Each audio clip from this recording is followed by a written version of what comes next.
Continuing our bye-week coverage here on LibertyFlames.com. My name is Nick Pierce, visiting with the defensive coordinator of the Flames, Robert Wimberly, to talk about the first 8 weeks of the season as the Flames get ready for the home stretch here. And, Coach, as you look back over these first 8 weeks, what's your assessment of your defensive unit?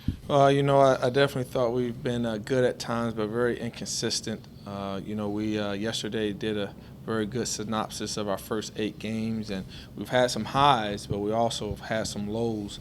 And, unfortunately, we attribute that a lot to our youthfulness, trying to get our young men to understand that it's 60 minutes of football, not just 30 minutes, not 55 minutes, but we have to be focused and locked in from the start of the game until the clock goes double zeros. Certainly the strength, I think, of the defense has been the defensive line here over these first 8 games or so. How much has the depth on the defensive line been a factor? Once again, we're young there. Once you get past our first team, we're playing a lot of true freshmen, actually a couple of true freshmen. Mm-hmm. When you talk about Will Brown and Jawan Wells playing, and last year they were in high school, and then you got Javon Majors, who's just a redshirt freshman.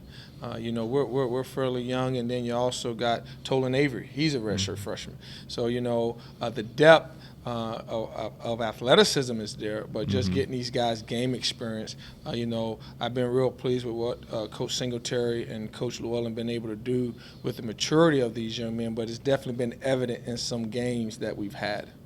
As you look back at the Kennesaw State game, I know that you had done some extra preparation going into that game. Some of the numbers probably a little higher than what you would have wanted to see coming out of that, but I think still that probably didn't tell the whole story. There was a lot of good plays that came as well. Yeah, first half we played lights out. We held them to 152 total yards, 119 rushing yards on 32 carries, was less than 4 yards per carry, and that was our goal, to keep them under 4.0. Then the second half, the focus wasn't there. It was up 24-7. Looking at the sideline, guys got a little relaxed. Had to kind of remind them we're still playing a football game. I know it's homecoming, and yes, we're up, but we still have to be locked in. And then, at the end of the third quarter, we did make the decision to go ahead and get some young guys in because of the style of offense that they play. We didn't want to get anybody injured. We had a couple of scares with a couple of young men in the third quarter.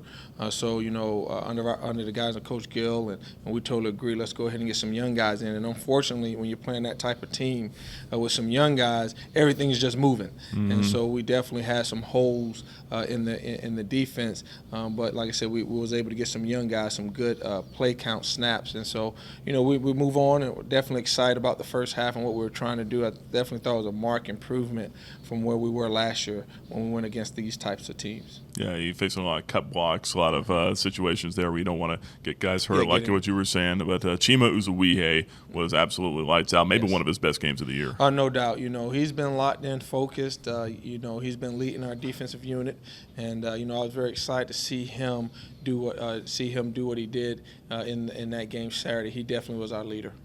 One thing I do have to touch on here, as I touched on with Coach Gill as well, is the red zone defense, and that's been an area that needs some improvement. The last 4 games have not been able to get a stop in the red zone, and 11 touchdowns allowed as well. What do you have to do to shore up the red zone defense? Well, once again, it's just the focus of our young guys. We're just trying to let them understand where they're at on the field, how their eyes got to be locked in, trying to let them know that in the red zone there's only a certain number of plays you're going to see, certain types of plays you're going to see, so your eyes got to be really geared towards what you're looking at.